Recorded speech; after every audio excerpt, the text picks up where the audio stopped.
বিজ্ঞাপন বিরতির পর স্বাগত। এখন খবর বিস্তারিত। কাশ্মীরে ভয়াবহ বন্যা পরিস্থিতি, জলের তলে ধস নেমে এখনো পর্যন্ত প্রাণ হারিয়েছেন 17 জন। জম্মু কাশ্মীরের মুখ্যমন্ত্রী মুফতি মোহাম্মদ সঈদ পরিস্থিতি খতিয়ে দেখতে জম্মু থেকে শ্রীনগরে পৌঁছে গেলেন।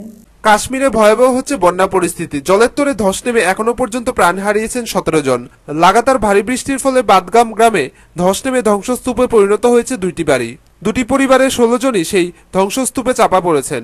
এখনো পর্যন্ত ওই ধ্বংসস্তূপ থেকে কোনো দেহ উদ্ধার করা সম্ভব হয়নি। জম্মুতে দোবার কাছে জলের তলে ভেসে গেছেন এক যুবক। বন্যার জলে ইতিমধ্যে প্লাবিত জম্মু শ্রীনগর হাইওয়ের কাছে পাম্পোর শহর। দক্ষিণ কাশ্মীরের বিস্তীর্ণ অঞ্চল শ্রীনগর ও সঙ্গমে ঝিলামের জল বিপদসীমা লঙ্ঘন করেছে। রবিবারের পরে সোমবারও লাগাতার ভারী বৃষ্টিতে সে রাজ্যে বন্যা পরিস্থিতি তৈরি হয়েছে। সাধারণ মানুষকে সুরক্ষিত স্থানে নিয়ে যাওয়ার প্রক্রিয়া শুরু হয়েছে। बाहर जाके राशन वगैरह इकट्ठा कर सके, इतनी ज्यादा फैसिलिटी हमें यहाँ, मगर वहाँ की तरफ कोई ध्यान नहीं दे रहा। पता नहीं हमारी हुकूमत जम्मू में बैठी है, आराम कर रही है। कोई टीम यहाँ भेजी गई है, क्या करने के लिए भेजी है? हाई कमांड्स मीटिंग, वो ये सब ड्रामा हो रहा है और कुछ नहीं। এক সরকারি আধিকারিক জানিয়েছেন আগামী 24 ঘন্টা ভারী বৃষ্টির সম্ভাবনা থাকায় সরকারের পক্ষ থেকে সতর্কতা জারি করা হয়েছে। पिछले 2 दिनों से काफी बारिश वहां पे हुई है, लेकिन सबसे बड़ी अच्छी बात यह है कि पिछले 3-4 घंटों से कोई बारिश नहीं हुई है, केवल क्लाउडी वेदर है वहां पे। लेकिन आईएमडी ने प्रेडिक्ट किया है कि अगले 3-4 दिनों में और भी बारिश होने की संभावना है। इन सब चीजों को देखते हुए हम लोगों ने प्रिकॉशंस लिया है और आज हम अपनी 2 टीम्स एनडीआरएफ की प्रीपोजिशन कर रहे हैं श्रीनगर में। उनको हम हवाई जहाज से एयरफोर्स के एयरक्राफ्ट से उनको हम भटिंडा से भेज रहे हैं और हम 4 एडिशनल टीम्स को भी स्टैंड बाई में रखे हैं ताकि अगर जरूरत पड़े तो उनको हम तुरंत भेज सकें। लेकिन फ्लडिंग की सिचुएशन अभी नहीं हुई है और अगर जरूरत हुई तो लोगों को इवैक्यूएट करने में एनडीआरएफ स्टेट गवर्नमेंट की मदद करेगी। नहीं, मैं आश्वस्त करना चाहता हूं वहां के लोगों को कि state government plus central government NDRF की टीम लगी हुई है। हम लोग पूरी तरह से तैयार हैं किसी भी चुनौती का सामना करने के लिए। মুখ্যমন্ত্রী মুফতি মোহাম্মদ সঈদ পরিস্থিতি খতিয়ে দেখতে জম্মু থেকে শ্রীনগর পৌঁছে গেছেন। जिन लोगों का इंश्योरेंस था हमारे शॉपकीपर्स उनको मिला, जो नॉन इंश्योर्ड थे उनके लिए हमने स्लैब रखा है, जो हायर लेवल के हैं 10 लाख उनके है, 5 लाख है, फिर पेटी है, उनको हम कंपनसेट करेंगे। We will try to compensate them, कितना कर सकेंगे we will do it। Training तो होना चाहिए, पिछले दफा जब हुआ इनको वार्निंग है, आज हमने उनको, मेरे ख्याल में सिचुएशन खुदा के फजल से ठीक हो जाएगी, मेरी उम्मीद वही है। यकीन करना चाहिए था। কেন্দ্রের বিপর্যয় মোকাবেলার দুটি দল ইতিমধ্যে শ্রীনগর পৌঁছে গেছে।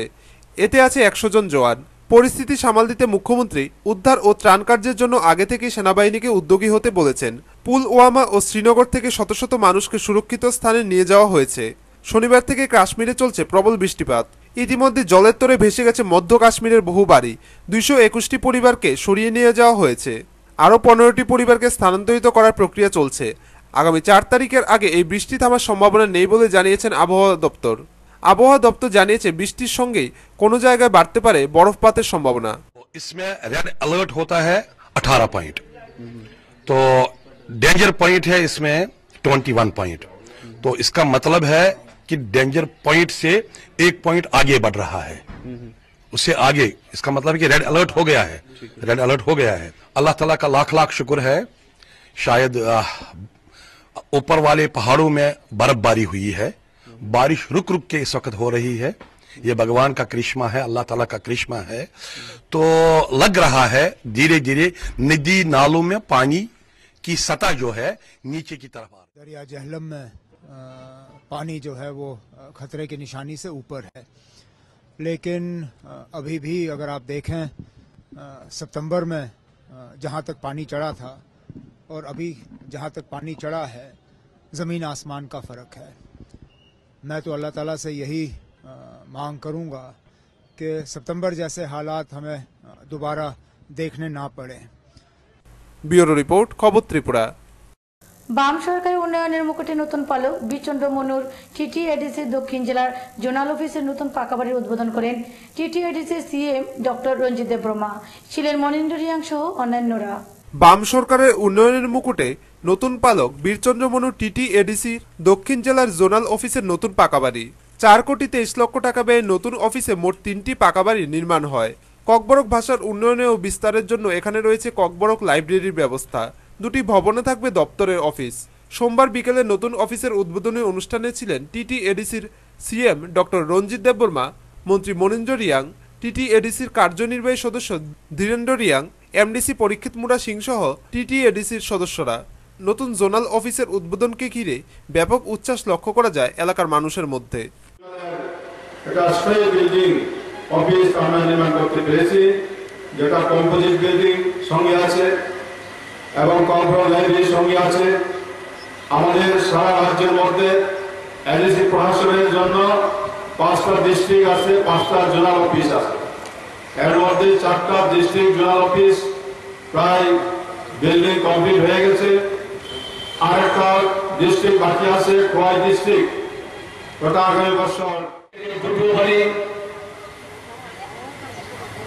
যে একটা মনোরম পরিবেশের মধ্য দিয়ে যে উদ্বোধন হল, আপনারা যারা এখানে উপস্থিত আছেন, এছাড়াও বাইরে যারা আছেন, কোনোদিন ভাবতে পেরেছেন যে এই ধরনের দুটো বিল্ডিং হবে দেশের প্রশাসনের পক্ষে? ব্যুরো রিপোর্ট, খবর ত্রিপুরা। রাজধানীর বাইরে এই প্রথম জেনেরিক সেন্টার খোলা হলো উদয়পুরে। সোমবার উদয়পুর জেলা হাসপাতালে এই জেনেরিক সেন্টারের উদ্বোধন করেন মন্ত্রী রতন ভৌমিক। অনুষ্ঠানে উপস্থিত ছিলেন সাংসদ শঙ্কর প্রসাদ দত্ত সহ আরও অন্যান্যরা। রাজধানীর বাইরে প্রথম জেনেরিক মেডিসিন সেন্টার খোলা হলো উদয়পুরে। গোমতী জেলা হাসপাতাল চত্বরে সোমবার এই জেনেরিক মেডিসিন সেন্টারের সূচনা করেন রাজ্যের পানীয় জল ও স্বাস্থ্যবিধান দপ্তরের মন্ত্রী রতন ভৌমিক। ভারত সরকারের ফার্মাসিউটিক্যাল দপ্তর এবং ত্রিপুরা সরকার স্বাস্থ্য দপ্তরের সহায়তায় জেনেরিক মেডিসিন সেন্টারটি পরিচালনা করবেন ত্রিপুরা মারফেড লিমিটেড। রাজ্যে এটি চতুর্থ সেন্টার।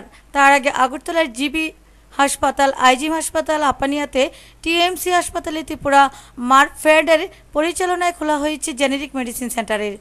এদিন উদ্বোধনী অনুষ্ঠানে উপস্থিত ছিলেন রাজ্যের সাংসদ শঙ্কর প্রসাদ দত্ত, ত্রিপুরা রাজ্য সমবায় ইউনিয়নের চেয়ারম্যান নিতাই বিশ্বাস, তেপানিয়া পঞ্চায়েত সমিতির চেয়ারম্যান বিজন চক্রবর্তী, সমবায় নিয়ামক কেডি চৌধুরী, গোমতী জেলার এডিএম পিএল চাকমা, মার্কফেডের চেয়ারম্যান হরিশঙ্কর দেবনাথ প্রমুখ।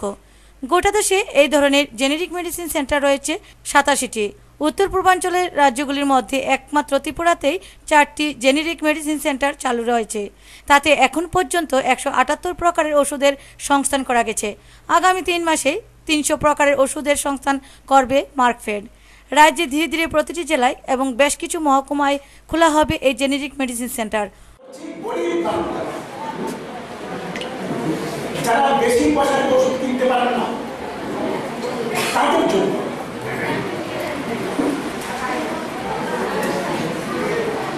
এটা প্রথম দায়িত্ব রাখতে হবে।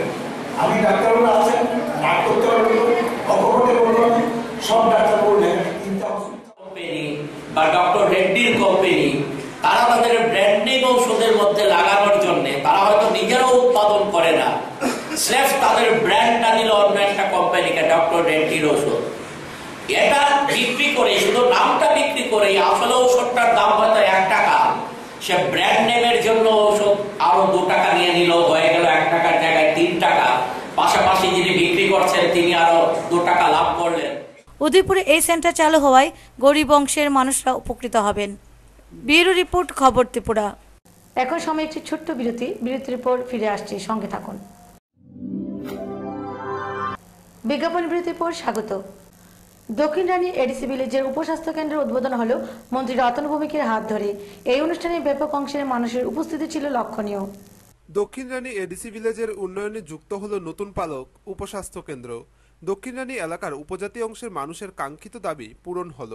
রবিবার পরন্ত বিকেলে রাজ্যের পানীয় জল ও স্বাস্থ্যবিধান দপ্তরের মন্ত্রী রতন ভৌমিকের হাত ধরে উন্মুক্ত হল উপস্বাস্থ্য কেন্দ্রটি। উন্নয়নের সোপান উপস্বাস্থ্য কেন্দ্রটির উদ্বোধনী অনুষ্ঠানে ব্যাপক অংশের মানুষেরা হাজির ছিলেন। মন্ত্রী রতন ভৌমিক উদ্বোধন করে বলেন, আছে যে আমরা সবাই মিলে করেছি, পেরেছি। আজকে উন্নয়নে আমরা দাবি করতে পারি ভারতবর্ষের মধ্যে অনেক ক্ষেত্রে আমরা অন্য রাজ্য থেকে এগিয়ে, কিন্তু পরিতাপের সাথে বলতে আমরা যে কাজগুলি করছি প্রতিকূলতার মধ্যে আগামী দিনে কতটুকু করতে পারবো জানি না। কারণ এবারও দেখুন স্বাস্থ্যের জন্য যে বরাদ্দ থাকার কথা কেন্দ্রে কমিয়ে দিয়েছে। আমাদের রাজ্যে তো জলের অবস্থা ভালো, ভারতবর্ষে অনেক রাজ্য আছে, বেশিরভাগ জায়গায় প্রায় 12.5 লক্ষ টাকা ব্যয়ে নির্মিত উপস্বাস্থ্য কেন্দ্রের উদ্বোধনী অনুষ্ঠানে মন্ত্রী রতন ভৌমিক ছাড়াও ছিলেন এমডিসি পরীক্ষিত মুরা সিং, গোমতী জেলা পরিষদের সহকারী সভাধিপতি দীনবন্ধু দাস, কাকরাবন বিএসসি চেয়ারম্যান গুণপদ মুরা সিং, পঞ্চায়েত সমিতির চেয়ারম্যান সুনীতি রায়, বিডিও সুব্রত ভট্টাচার্য, সিএমও নিরুমোহন জমাতিয়া প্রমুখ। কাকরাবন প্রাথমিক স্বাস্থ্যকেন্দ্রের তত্ত্বাবধানে চলবে এই উপস্বাস্থ্য কেন্দ্রটি। উদয়পুর থেকে শান্তনু বণিকের রিপোর্ট, খবর ত্রিপুরা। সোনামুড়া মহকুমার থলিবাড়ি কাকরি নদীর পাশে নবনির্মিত 50 আসন বিশিষ্ট একটি উপজাতি ছাত্রীনিবাসের উদ্বোধন হয়। পাশাপাশি সোনামুড়া মহকুমা প্রশাসন থেকে বিতরণ করা হয় জমির পাট্টা। এই অনুষ্ঠানের উদ্বোধন করেন এডিসির কার্যনির্বাহী সদস্য রাধাচরণ দেববর্মা, ছিলেন বিধায়ক শ্যামল চক্রবর্তী সহ অন্যান্য অতিথিবৃন্দরা। সোনামুড়া মহকুমার থলিবাড়ি স্থিত কাকরি নদীর পাশে সোমবার নবনির্মিত 50 আসন বিশিষ্ট একটি উপজাতি ছাত্রী নিবাসের শুভ দ্বারোদ্ঘাটন হল। পাশাপাশি একই অনুষ্ঠানে বনাধিকার আইনে অত্র এলাকার 86 পরিবারের হাতে সোনামুড়া মহকুমা প্রশাসন থেকে বিতরণ করা হয় জমির পাট্টা। সমগ্র অনুষ্ঠানকে ঘিরে ব্যাপক অংশের মানুষের উপস্থিতি ছিল চোখে পড়ার মতো। থলিবাড়ির দ্বাদশ শ্রেণী বিদ্যালয়ের দক্ষিণাংশে উঁচু টিলাভূমির মাটি কেটে দ্বিতল এই পাকা বাড়ি নির্মাণের দায়িত্বে ছিলেন সোনামুড়া মহকুমার পূর্ত দপ্তর। এতে ব্যয় হয়েছে 2 কোটি টাকারও অধিক। বেলা 12টায় নবনির্মিত ছাত্রীনিবাসের পাকা ভবনের ফলক উন্মোচন ও ফিতা কেটে শুভ উদ্বোধন করেন এডিসির কার্যনির্বাহী সদস্য রাধাচরণ দেববর্মা। ছাত্রীনিবাস প্রাঙ্গণে এই আনন্দঘন অনুষ্ঠানে উপস্থিত ছিলেন শত শত ছাত্রছাত্রী ও এলাকার অভিভাবকরা। শিক্ষার অনুকূল পরিবেশকে কাজে লাগিয়ে গুণগত শিক্ষার মান বৃদ্ধির আহ্বান জানিয়ে অনুষ্ঠানে বক্তব্য রাখেন রাধাচরণ দেববর্মা, বিধায়ক শ্যামল চক্রবর্তী। বিশেষ অতিথি হিসেবে বক্তব্য রাখেন এমডিসি পরীক্ষিত মুরা সিং। উদয়পুর এই সমস্ত এলাকায় যোগাযোগ কাহামঙ্কা, দক্ষিণ তুলাবাই যোগাযোগ কাহামঙ্কা, সোনামুড়াবাই যোগাযোগ কাহামঙ্কা, এই এলাকায় বরফ তাই কোনো অসুবিধা না কবিয়া। এবং তাই কয়েক মাসের মধ্যে এরকম নতুন ক্লাসরুম, নতুন স্কুল নেই, কমিউনিটি হল আবরক মান নাই, আবার চিনি বাঙ্গাই ছাত্র আমি বাঙ্গাই এলাকা বাঙ্গাই যথেষ্ট আমার নাই নাই যাইটি এগুলির মধ্যে অন্যতম অঙ্গিক। শিক্ষা ছাড়া মানুষের এগিয়ে যাওয়ার যে দিক সেটা হতে পারে। এর জন্য একটা সময়ে আমাদেরকে অনেক কষ্ট করতে হয়েছে, লড়াই করতে হয়েছে। আজকেও যে আমরা সব। উক্ত অনুষ্ঠানে বনাধিকার আইনে 86 জনের হাতে জমির পাট্টা তুলে দেন রাধাচরণ দেববর্মা। অনুষ্ঠানে স্বাগত ভাষণ রাখেন মহকুমা শাসক পান্না আহমেদ। অনুষ্ঠানে বিশিষ্ট অন্যান্যদের মধ্যে ছিলেন বিডিও জয়ন্ত ভট্টাচার্য, পঞ্চায়েত সমিতির chairman Abdul Karim, vice chairman Ashok Chakraborty প্রমুখ। সভাপতিত্ব করেন কাঠালিয়া বিএসসি চেয়ারম্যান নরহরি ত্রিপুরা। অনুষ্ঠানের দ্বিতীয় পর্বে মনাইপাতুর ভিলেজ সহ 5টি ভিলেজ এলাকার 86 জনের হাতে তুলে দেওয়া হয় জমির পাট্টা। নারায়ণ বৈদ্যের রিপোর্ট, খবর ত্রিপুরা। রাজ্যের প্রতিটি ব্লকে আইএস অফিস গড়ে তোলার কর্মসূচি হাতে নিয়েছে রাজ্য সরকার। রবিবার কাকরাবন ব্লকের বিদ্যালয় পরিদর্শকের অফিস বাড়ির উদ্বোধন করেন মন্ত্রী রতন ভৌমিক। রাজ্যে ব্লক ভিত্তিক আইএস অফিস গড়ে তোলা ও আইএস নিয়োগ করার কর্মসূচি এগিয়ে চলছে। রাজ্যের প্রতিটি প্রান্তে বিদ্যালয়গুলি যাতে সঠিকভাবে পরিচালন করা যায় তার জন্য রাজ্য সরকার দ্রুত এই পদক্ষেপ। মার্চ মাসের মধ্যে গোটা রাজ্যের প্রতিটি ব্লকে এই কর্মসূচি বাস্তবায়িত হবে। রবিবার কাকরাবন ব্লক এলাকায় বিদ্যালয় পরিদর্শক অফিস বাড়ির সূচনা হয়। রবিবার রাজ্যের মন্ত্রী রতন ভৌমিকের হাত ধরে সূচনা হয় বিদ্যালয় পরিদর্শক অফিসের। ব্লক হেডকোয়ার্টারে আইএস অফিস উদ্বোধনকে ঘিরে সাধারণ জনগণ, ছাত্রছাত্রী ও শিক্ষক শিক্ষিকাদের উপস্থিতি ছিল লক্ষণীয়। মন্ত্রী রতন ভৌমিক ছাড়াও ছিলেন কাকরাবন পঞ্চায়েত সমিতির চেয়ারপারসন সুনীতি রায়, ভাইস চেয়ারম্যান স্বদেশ মজুমদার, বিএসসি চেয়ারম্যান গুণপদ মুরা সিং, বিদ্যালয় পরিদর্শক পঞ্চপদ ত্রিপুরা প্রমুখ। কিন্তু বিশেষ করে শিক্ষার ক্ষেত্রে যারা সবচেয়ে গুরুত্বপূর্ণ ভূমিকা নিতে পারেন, বিদ্যালয় পরিদর্শক, এখানে অনেক পুরনো মানুষ আছেন। আমরাও যখন পড়াশোনা করেছি এখানে মাস্টারমশাইরাও আছেন। যে বিদ্যালয় পরিদর্শকের একটা কাজ ছিল এবং বিদ্যালয় পরিদর্শক স্কুলে যেতেন শুধু অন্য কিছু কাজের জন্য, মূলত পড়াশোনা কিরকম হচ্ছে, স্কুলটা ঠিক মতো চলছে কিনা, এটা মূলত দায়িত্ব ছিল। আজকের দিনে শুধু সে দায়িত্ব অনেক কাজ বেড়েছে। তার জন্য আমরা ব্লক ভিত্তিক বিদ্যালয় পরিদর্শকের কার্যালয় স্থাপন করার সিদ্ধান্ত নিয়েছে। 90-এর দশকের শেষ দিকে কাকরাবন ব্লক এলাকায় বিদ্যালয় পরিদর্শক অফিস গড়ে তোলার পরিকল্পনা নেওয়া হয়েছিল। সেই মতে কাকরাবন থানা সংলগ্ন সমাজ শিক্ষা দপ্তর থেকে বিদ্যালয় শিক্ষা দপ্তর জায়গা নিয়ে তৈরি করেছিল অফিস বাড়ি। তারপর নানা সমস্যার কারণে তা আর শুরু হয়নি। অবশেষে রবিবার সেই স্বপ্ন বাস্তবায়িত হলো। শুধু কাকরাবন ব্লকের এলাকাতেই নয়, কিল্লা মাতাবাড়ি ব্লক এলাকাতেও গড়ে উঠেছে বিদ্যালয় পরিদর্শকের অফিস বাড়ি। স্কুলগুলিকে পরিচালনার দিক থেকে সঠিকভাবে এগিয়ে নিতে রাজ্যে বামফ্রন্ট সরকারের এক যুগান্তকারী সিদ্ধান্ত বলেই অভিমত শিক্ষানুরাগী মহলের। ব্যুরো রিপোর্ট, খবর ত্রিপুরা। ১২তম রক্তদান কর্মসূচি পালিত হলো আগরতলা প্রেস ক্লাবে। এদিন সাংবাদিকদের পেশাগত দায়িত্ব পালনের পর এই দায়বদ্ধতার জন্য অভিনন্দন জানালেন মুখ্যমন্ত্রী মানিক সরকার। আগরতলা প্রেস ক্লাব ধারাবাহিকতা বজায় রেখে ১২বার রক্তদান কর্মসূচি পালন করছে। সাংবাদিকদের পেশাগত দায়িত্ব পালনের পর এই দায়বদ্ধতার জন্য অভিনন্দন জানালেন মুখ্যমন্ত্রী মানিক সরকার। সামাজিক এই দায়িত্ব পালনের প্রশংসা করেও আগরতলা প্রেস ক্লাবের মাধ্যমে রাজ্যের মহকুমার প্রেস ক্লাবগুলোকে নিয়মিত রক্তদান শিবিরের আয়োজন করার আহ্বান জানিয়েছেন তিনি। এজন্য আগরতলা প্রেস ক্লাবকে ভূমিকা নিতেও বলেন। রবিবার আগরতলা প্রেস ক্লাবের রক্তদান উৎসবের সূচনা করে একথা বলেন মুখ্যমন্ত্রী। একই সঙ্গে তিনি বিভিন্ন রাজনৈতিক, অর্থনৈতিক, সামাজিক গুরুত্বপূর্ণ সংশ্লিষ্ট বিষয়ের উপর বিশেষজ্ঞদের এনে আলোচনা সভা করার পরামর্শ দেন। আমার নিজের ধারণা এই ধরনের নজির বোধহয় কোন একটা প্রতিষ্ঠানের দিক থেকে খুঁজলে পড়ে খুব কম পাওয়া যাবে।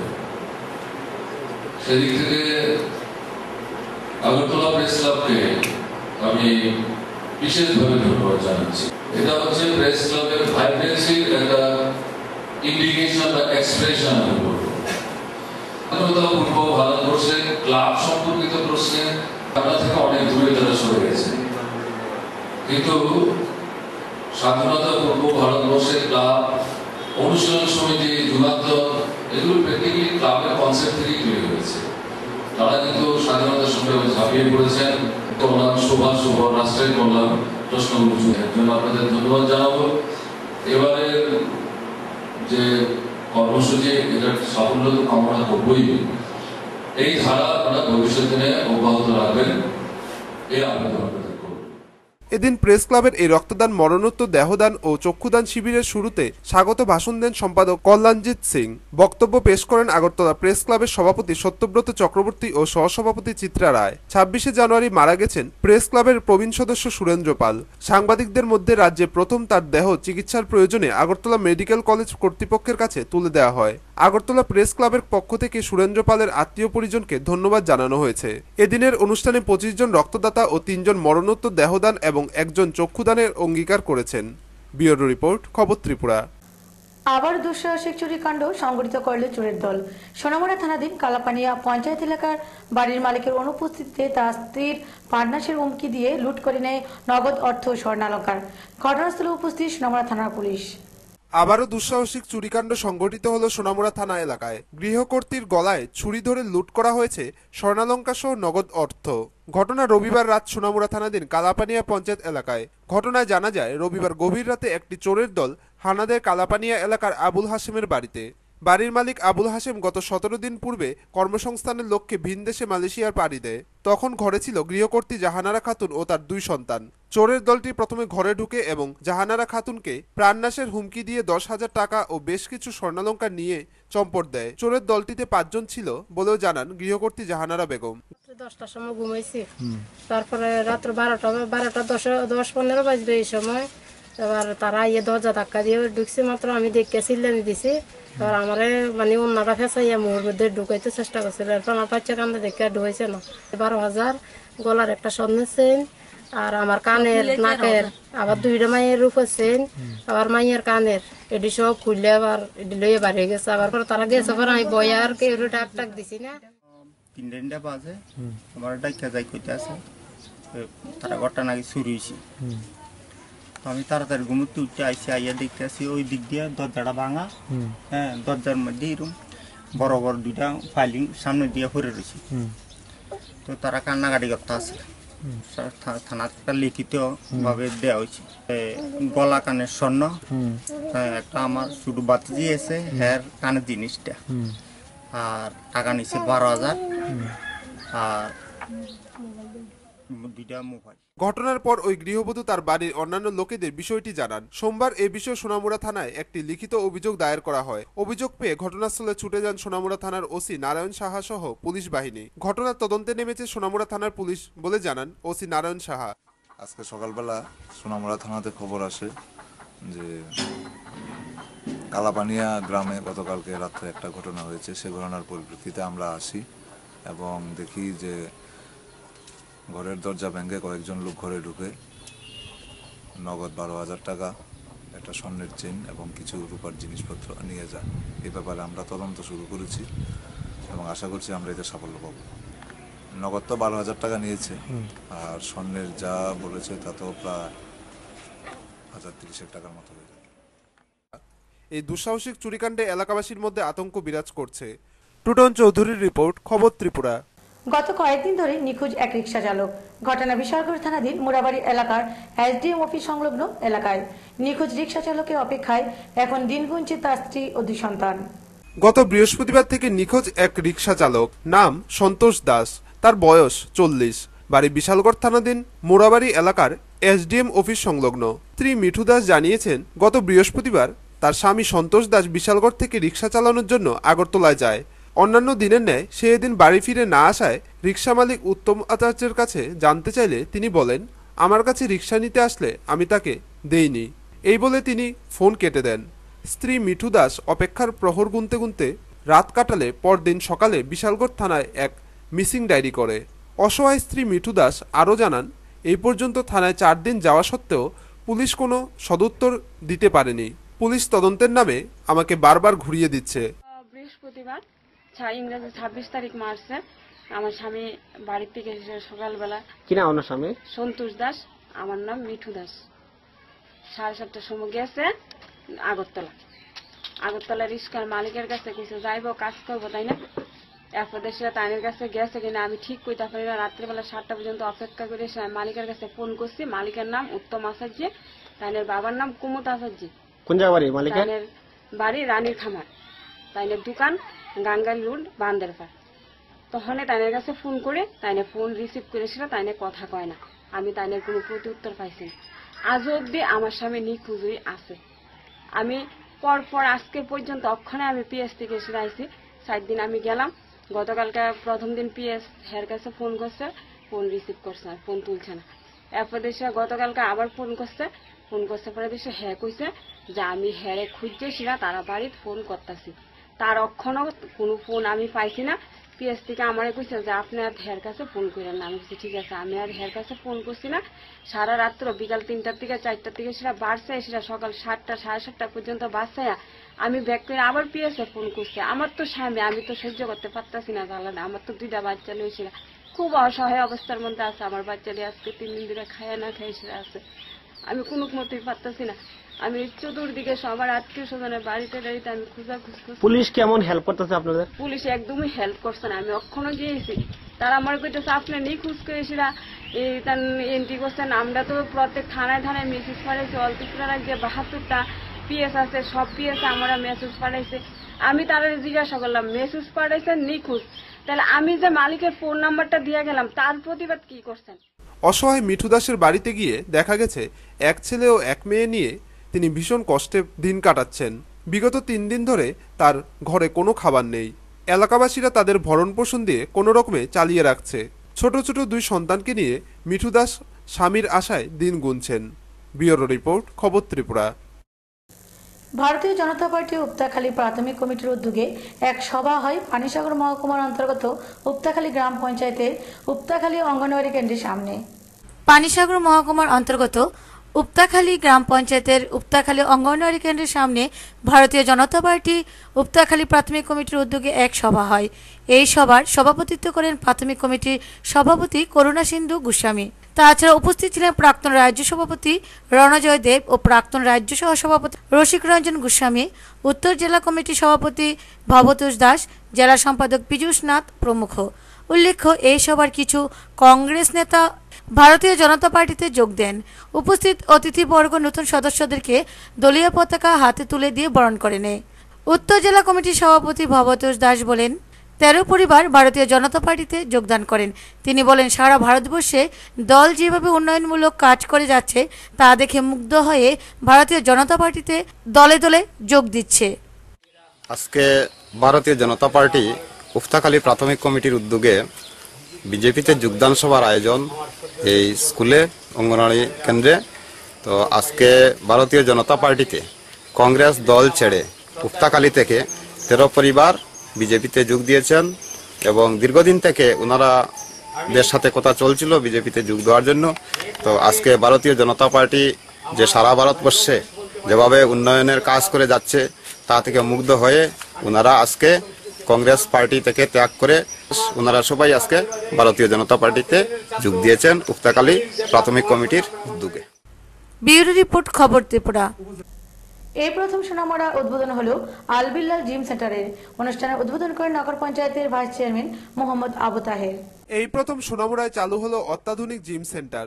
সোমবার ফিতা কেটে এর উদ্বোধন করেন সোনামুড়া নগর পঞ্চায়েতের ভাইস চেয়ারম্যান মোহাম্মদ আবু তাহের। সঙ্গে ছিলেন আলবিল্লাল জিম সেন্টারের মালিক বিল্লাল মিয়া সহ অন্যান্যরা। ফিতা কাটার পর সকলে ঘুরে দেখেন জিম সেন্টারটি।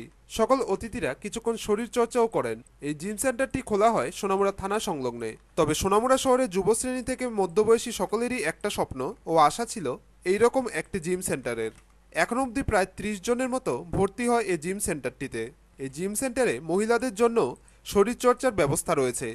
এই জিম সেন্টারের উদ্বোধন করে সোনামুড়া নগর পঞ্চায়েতের ভাইস চেয়ারম্যান মোহাম্মদ আবু তাহের বলেন, প্রথম জিমের এই একটা অফিস করেছেন। আশা করি অফিসটাতে যারা নাকি বয়স্ক হয়েছেন তাদের বিরাট উপকৃত হবেন। জিমের এমন ব্যবস্থা করেছেন ওনারা, টাকা পয়সা রেটটা কম দিয়েছেন। সোনামুড়া আমাদের এই বসতির মধ্যে মিশ্র এরিয়া, আমরা সবাই মিলেমিশে কাজ করি। আমাদের এখানে যে ছেলেরা আছে ছেলেদেরও উপকৃত হবেন। আমি আশা করি এই কাজটা বিল্লাল মিয়া করেছেন, এটা আরও আগে হওয়ার দরকার ছিল, তার মধ্যে আগে হয় নাই। বিল্লাল মিয়া যে এটা উদ্যোগ নিয়েছেন সেই ব্যাপারে আমি ওনাকে স্বাগতম জানাই। আমরা যারা এখানে বয়স্ক লোকরা আসবেন আমি বিল্লাল মিয়াকে বলবো তাদের যাতে সেপারেটে দেওয়া হয়।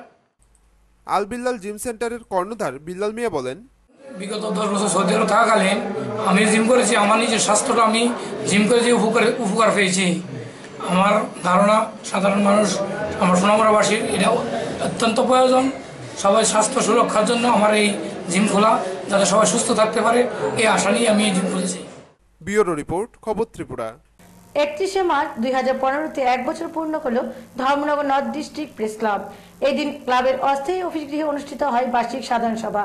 গঠিত হয় 11 জনের নতুন সদস্য কমিটি। 31শে মার্চ 2014-তে জন্ম নিয়েছিল ধর্মনগরে নর্থ ডিস্ট্রিক্ট প্রেস ক্লাব। 2015-র 31শে মার্চ 1 বছর পূর্ণ হলো। কাঞ্চনপুর, দামছড়া, পানিসাগর, কদমতলা থেকে সদস্যদের নিয়ে এই ক্লাবের অস্থায়ী অফিস গৃহে বার্ষিক সাধারণ সভা হয়। এই সাধারণ সভায় প্রত্যেক সদস্যগণ তাদের মতামত ব্যক্ত করেন। তারপর সমস্ত সদস্যদের সর্বসম্মতিক্রমে আগামী 2 বছরের জন্য কার্যকরী কমিটি গঠিত হয়। 11 জন সদস্যের মধ্যে নতুন কমিটিতে যারা আছেন তারা হলেন সভাপতি জ্যোতির্ময় রায়, সহসভাপতি শেখর লাল দেব এবং স্বপন দাস, সম্পাদক মিন্টু গুপ্ত, সহ সম্পাদক সুকোমল পুরকায়স্থ, কোষাধ্যক্ষ পার্থসারথী দাস, অফিস সম্পাদক অয়ন ভূষণ নাগ, দামছড়া ব্লক সম্পাদক দীপক চক্রবর্তী, কদমতলা ব্লক সম্পাদক দেবাশিস সেনগুপ্ত এবং সদস্য সমর চক্রবর্তী ও কৌস্তব ভট্টাচার্য।